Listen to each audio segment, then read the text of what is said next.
नमस्कार, हर खबर हरियाणा में आपका स्वागत है। मैं हूं आपके साथ भावना त्रिपाठी। बुलेटिन की शुरुआत करेंगे इस वक्त की बड़ी खबर के साथ, जहां हरियाणा में चुनाव प्रचार का दौर थम चुका है। 10 लोकसभा सीटों पर 25 मई को वोटिंग होनी है, जिसके लिए चुनाव प्रचार का शोर अब थम चुका है। करनाल विधानसभा के लिए भी उपचुनाव होगा। अंतिम दिन सभी दलों ने अपनी पूरी ताकत झोंक दी है। भिवानी में प्रधानमंत्री मोदी ने चुनावी रैली की, तो वहीं सिरसा और पानीपत में भी प्रियंका गांधी ने जनसभा को संबोधित किया। लोकसभा चुनाव के छठे चरण के लिए चुनावी प्रचार का दौर अब थम चुका है। चुनाव प्रचार के आखिरी दिन सभी दलों ने अपनी पूरी ताकत झोंक दी है। प्रधानमंत्री नरेंद्र मोदी से लेकर प्रियंका गांधी सभी ने चुनाव से प्रचार के पहले अपनी पूरी ताकत झोंक दी है।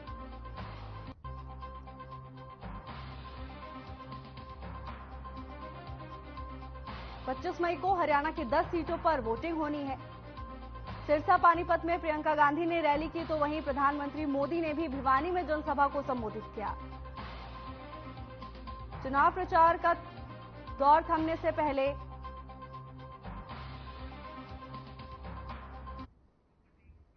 चुनाव प्रचार के आखिरी दिन महेंद्रगढ़ में बीजेपी ने चुनावी जनसभा का आयोजन किया, जिसमें पीएम मोदी और सीएम नायब सिंह सैनी समेत बीजेपी के दिग्गजों ने शिरकत की। इस पर लोगों की भारी भीड़ भी देखने को मिली। पीएम ने चुनावी जनसभा को संबोधित करते हुए कहा कि हरियाणा के घी मक्खन का जोर पूरी दुनिया देख रही है। पीएम ने जहां एक तरफ पार्टी प्रत्याशी के लिए वोट की अपील की, तो वहीं दूसरी तरफ विरोधियों पर जमकर निशाने भी साधे। सीएम नायब सिंह सैनी ने भी बीजेपी की जीत का दावा किया।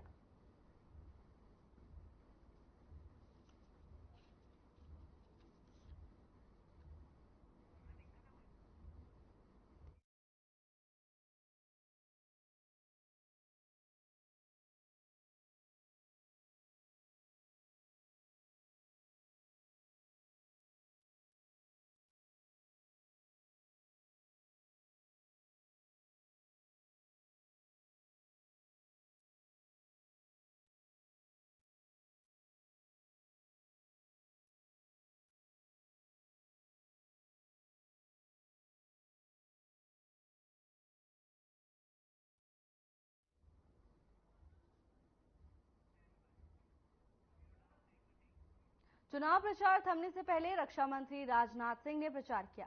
पलवल में रक्षा मंत्री राजनाथ सिंह ने कहा कि अयोध्या में भगवान श्री राम का मंदिर बनने के बाद अब देश में राम राज्य स्थापित होकर रहेगा, जिसे दुनिया की कोई ताकत उसे रोक नहीं सकती। रक्षा मंत्री ने कांग्रेस पार्टी पर जमकर हमला बोलते हुए कहा कि कभी कांग्रेस पार्टी देश की बड़ी पार्टी होती थी, लेकिन भारतीय जनता पार्टी देश की सबसे बड़ी पार्टी है और आने वाले 10 सालों में कांग्रेस भारत देश से विलुप्त हो जाएगी, क्योंकि देश की जनता का भरोसा और विश्वास लगातार भारतीय जनता पार्टी पर बढ़ रहा है।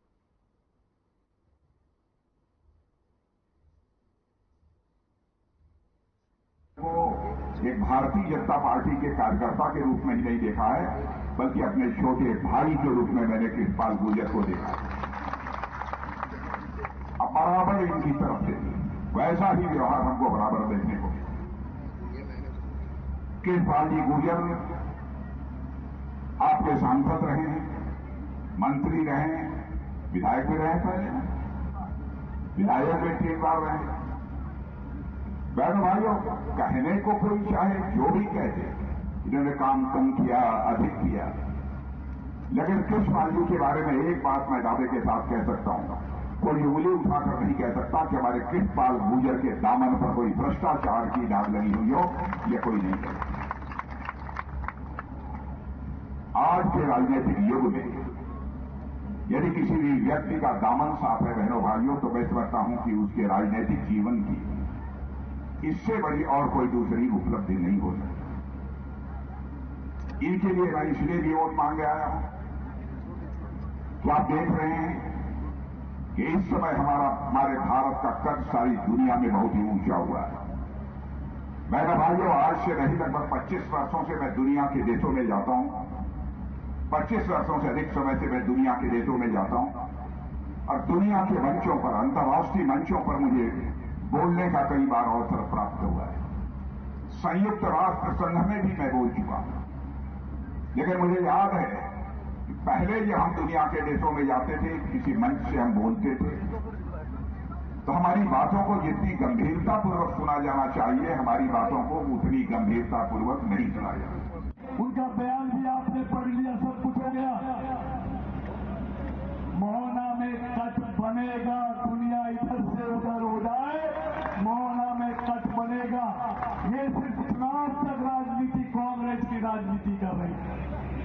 और पुणे मैं देश के इतने बड़े नेता के सामने आपको वादा कर रहा हूं। दूसरी बात, मैंने कहा ना, अब मैं एक मान्यवर जी की उपस्थिति में पूछा है, जाने अनजाने मैं कांग्रेस से चुनाव लड़ रहा हूं 78 से लेकर 24 तक।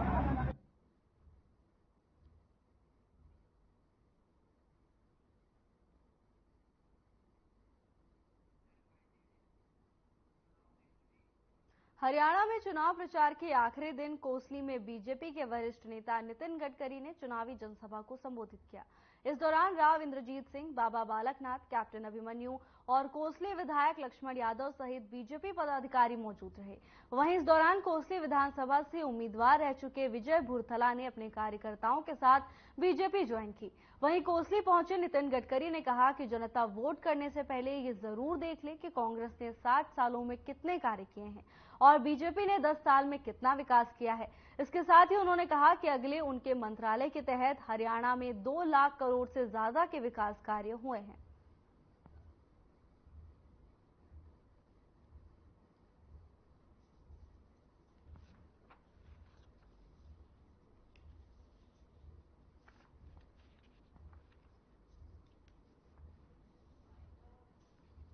नेतृत्व में हमारे एनडीए के भारतीय जनता पार्टी की इसकी तुलना करते हैं। केवल आपके हरियाणा की तुलना की जाएगी तो हरियाणा में कम से कम मेरे मंत्रालय की ओर से मैंने 2 लाख करोड़ से ज्यादा रुपयों के काम किए।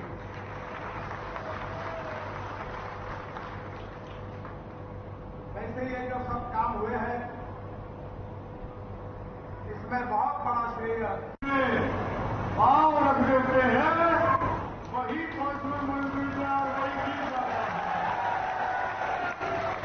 ऐसी खासियत हमारे राव साहब की और मेरे हमारे साथी कैप्टन अभिमन्यु जी और एक और शख्स हमारे बहुत ही आदरणीय पूजनीय बाबा बालकनाथ जी हमारे बीच में हैं। इनका भी पूरे हरियाणा में भी पूरे देश में बाबा बालकनाथ जी का रूपा है, पूरे देश में आशीर्वाद देते हैं।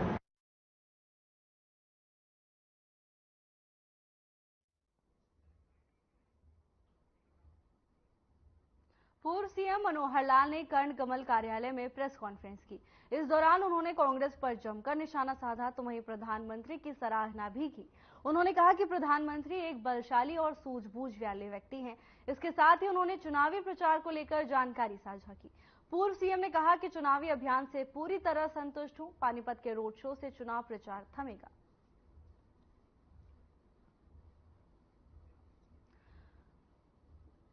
लोकसभा चुनाव के छठे चरण के लिए चुनाव प्रचार थम चुका है तो वहीं पूर्व सीएम और करनाल से लोकसभा प्रत्याशी मनोहर लाल ने कर्ण कमल कार्यालय में प्रेस कॉन्फ्रेंस की। इस दौरान उन्होंने कांग्रेस पर जमकर निशाना साधा तो वहीं प्रधानमंत्री नरेंद्र मोदी की जमकर तारीफ भी की। इसके साथ ही उन्होंने बीजेपी के किए हुए विकास कार्यों को भी जनता के सामने रखा।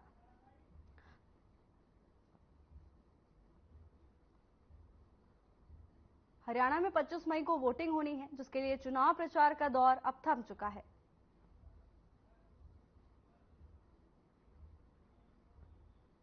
2 महीने पहले लगभग आचार संहिता शुरू हुई थी।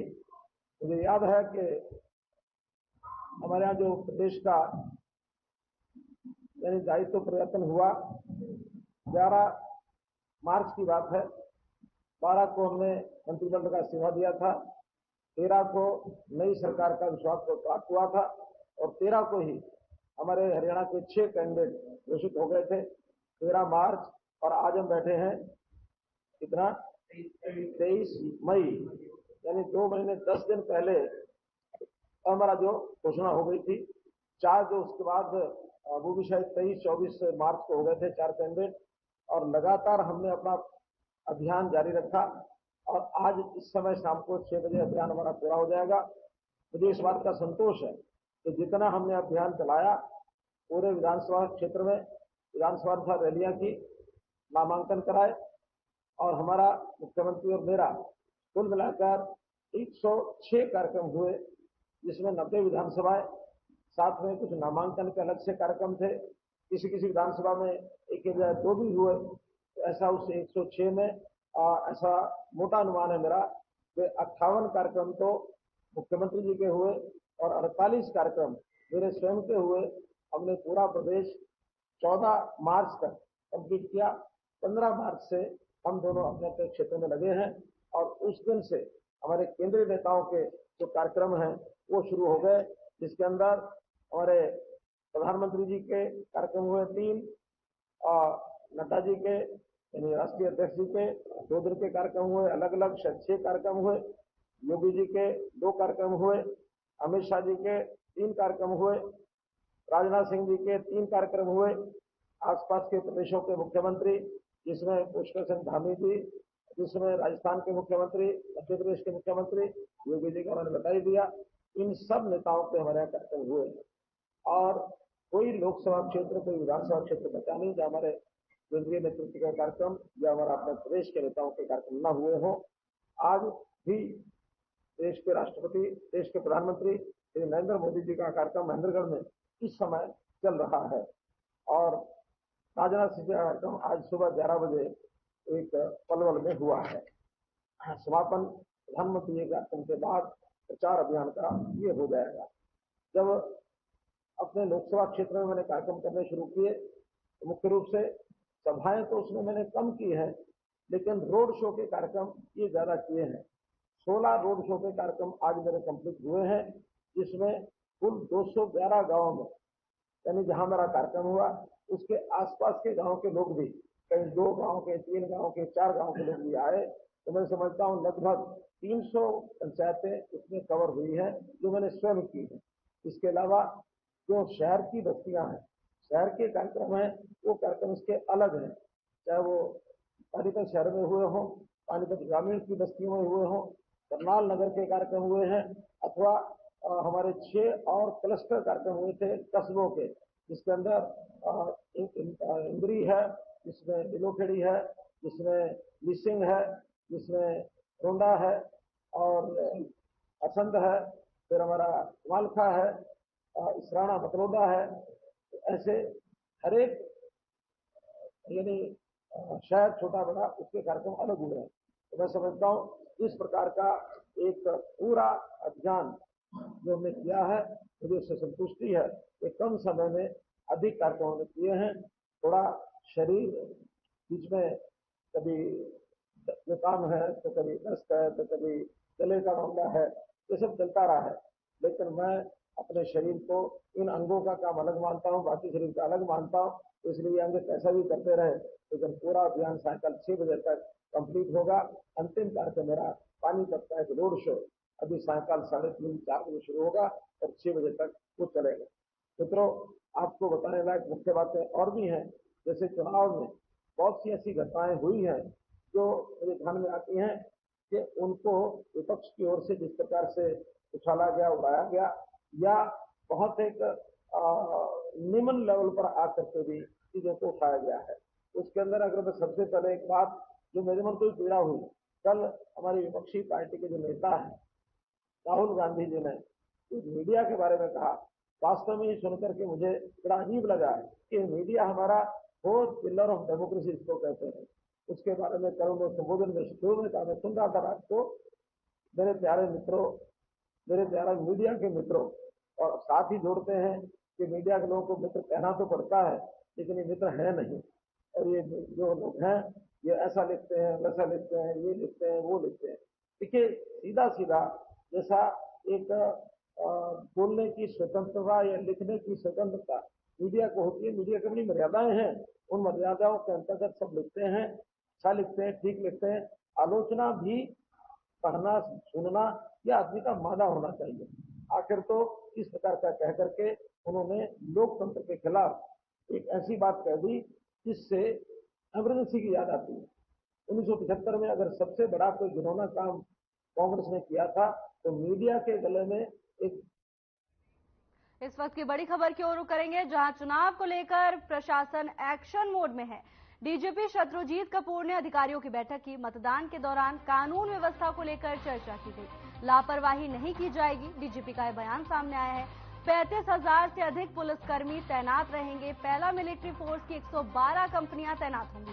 24,000 से ज्यादा होमगार्ड मोर्चा संभालेंगे। सीमाओं पर कुल 300 नाके लगाए जाएंगे। तो लोकसभा चुनाव को लेकर प्रशासन पूरी तरह से अलर्ट मोड पर है। किसी तरह की दुर्घटना ना हो, कोई असांप्रदायिक घटना ना हो, इसको लेकर के प्रशासन पूरी तरह से एक्टिव मोड पर है। लापरवाही नहीं बर्दाश्त की जाएगी, डीजीपी का कहना है। इसके साथ ही बैठक भी ली गई।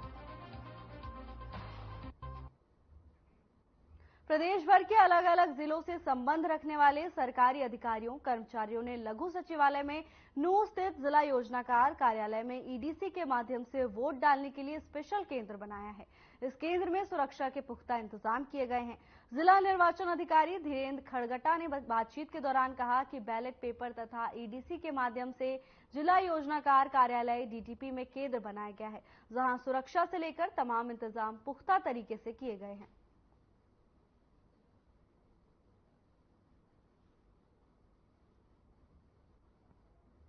तो लगभग अभी जो प्रोसेस है वो उसकी तो एक कंटिन्यूस प्रोसेस है, क्योंकि इशू हो रहे हैं और उसके बाद वोटिंग हो रही है। और इसमें 24 तारीख लास्ट डेट है जिसमें वोटिंग कर सकते हैं। हमने एक यूनिफाइड सेंटर बना रखा है, फैसिलिटेशन सेंटर, जहाँ पर अपने वोट डाल सकते हैं। और हम उसकी प्रॉपर वीडियोग्राफी करा रहे हैं। पोलिंग पार्टी हमने डिप्यूट की हुई है जो कि उसको देख रही है। साथ ही साथ हमारे जो पॉलिटिकल पार्टीज हैं उनके रिप्रेजेंटेटिव को भी हमने इन्फॉर्मेशन दी हुई है। समय समय पे आके वो चेक कर सकते हैं। हमारे यहाँ पर सिक्योरिटी की भी पूरी व्यवस्था की हुई है और हम किसी हर चीज का फेयर एंड फ्री इलेक्शन। हमने पोस्टल बैलेट के माध्यम से मत का प्रयोग किया। जैसे हमारी लोकसभा हिसार है और हम कर्मचारी यहाँ अलग अलग जिलों से काम कर रहे हैं। हरियाणा सरकार के द्वारा एक अच्छा प्रयास है चुनाव आयोग के द्वारा कि जो भी कर्मचारी जहाँ हैं उसको पोस्टल बैलेट के माध्यम से अपना वोट डालने का अधिकार दिया गया। पहले क्या होता था, पोस्टल बैलेट पोस्ट के माध्यम से भेजना होता था। अब हम यहीं पर पोस्टल बैलेट मंगा लिए गए। जिला प्रधान पेंशन वाली संघर्ष समिति, अभी हमारे लोकतंत्र का पर्व चल रहा है और हमारे यहाँ कर्मचारियों के लिए पोस्टल बैलेट और ईडीसी से वोट की व्यवस्था की गई है। लेकिन यहाँ पे दिक्कत ये आ रही है कि अभी हमें सारे जिलों से पोस्टल बैलेट प्राप्त नहीं हुए हैं। इससे कर्मचारियों को अपना वोट। लोकसभा चुनाव को लेकर जिला पुलिस अलर्ट मोड पर है। पुलिस अधीक्षक सुरेंद्र सिंह भोरिया के दिशा निर्देशानुसार वीरवार को लोकसभा चुनाव के मद्देनजर जिला के अलग अलग थाना एरिया में फ्लैग मार्च निकाला गया। पुलिस अधिकारियों के नेतृत्व में पुलिस की टीमों ने आम नागरिकों को शांतिपूर्ण, निष्पक्ष एवं स्वतंत्र रूप से चुनाव प्रक्रिया में पुलिस का सहयोग करने की अपील की। जानकारी देते हुए पुलिस प्रवक्ता ने बताया कि 25 मई को प्रदेश में लोकसभा चुनाव होने हैं। जिला में लोकसभा चुनाव 2024 को शांतिपूर्ण एवं निष्पक्ष करवाने तथा कानून व्यवस्था बनाए रखने के लिए वीरवार को पुलिस अधिकारियों के नेतृत्व में पुलिस टीमों ने जिले भर में फ्लैग मार्च निकाला। लोकसभा के चुनाव जो है 25 तारीख को संपन्न होने हैं और इसके लिए जिला पुलिस कुरुक्षेत्र द्वारा पूरी तैयारी कर ली गई है। जो सुरक्षा के इंतजाम है, जो सिक्योरिटी नॉर्म्स के मुताबिक पूरी तैयारी कर ली गई है। सफिशिएंट फोर्स जो डिस्ट्रिक्ट की, हरियाणा आर्म्ड पुलिस की और पैरामिलिट्री फोर्सेस वो यहाँ रिपोर्ट कर गई हैं।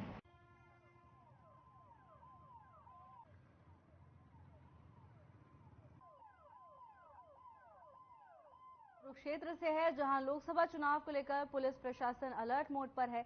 इसको लेकर कई क्षेत्रों में फ्लैग मार्च निकाला गया तो वहीं जागरूकता अभियान भी चलाया गया। इस दौरान पुलिस प्रशासन की ओर से जनता से पुलिस का सहयोग करने की अपील की गई। 25 मई को हरियाणा में लोकसभा चुनाव के लिए वोटिंग होनी है, जिसको लेकर पुलिस प्रशासन पूरी तरह से अलर्ट मोड पर है। सुरक्षा के पुख्ता इंतजाम किए गए हैं तो वहीं कई क्षेत्रों में जागरूकता के लिए फ्लैग मार्च भी निकाला गया। इस दौरान पुलिस की ओर से जनता से पुलिस को के साथ कोऑपरेट करने की अपील की गई है।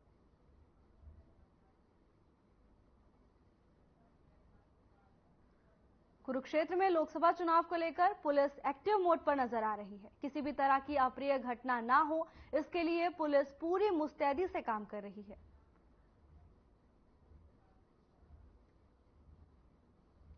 खबर कुरुक्षेत्र से है, जहां लोकसभा चुनाव को लेकर पुलिस प्रशासन पूरी तरह से अलर्ट मोड पर है। हर जगह पैनी नजर रखी गई है, तो वहीं जनता से सहयोग करने की अपील भी की गई है। जागरूकता के लिए कई क्षेत्रों में पुलिस की ओर से फ्लैग मार्च भी निकाला गया।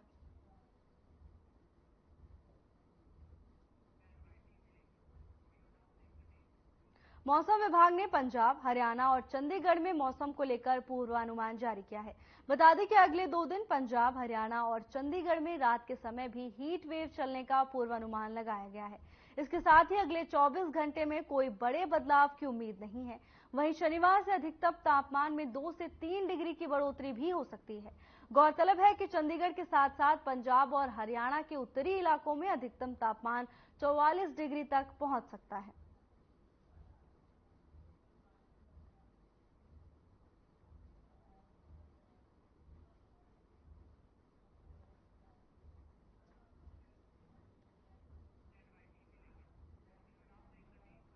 जनरल पोस्ट ऑफिस में सर्वर डाउन होने के चलते ग्राहकों को परेशानी हो रही है। चिलचिलाती धूप में पोस्ट ऑफिस अधिकारी अगले दिन आने की बात कहकर टाल देते हैं। पोस्ट ऑफिस में पैसे निकलवाने या जमा करवाने वालों का कहना है कि रोजाना सर्वर डाउन होने से उन्हें भारी परेशानी के साथ आर्थिक नुकसान भी झेलना पड़ रहा है। अधिकारी एसी कमरों में बैठकर ग्राहकों को चिलचिलाती धूप में रोजाना चक्कर लगाने पर मजबूर कर रहे हैं। आया हूँ main GPO Ambala Cantt post office में। यहाँ पे सर्वर जब भी आओ तब भी डाउन मिलता है और पासबुक में एंट्री नहीं होता है और बैलेंस भी पूछो तो बताते हैं जो सर्वर डाउन है, बैलेंस भी नहीं बता पाएंगे और ये भी नहीं बता पा रहे हैं कि कल आओ, परसों आओ, शाम को आओ। अब ऐसे ही चक्कर काटते रहो आकर के डेली 6 पहले कब आए थे?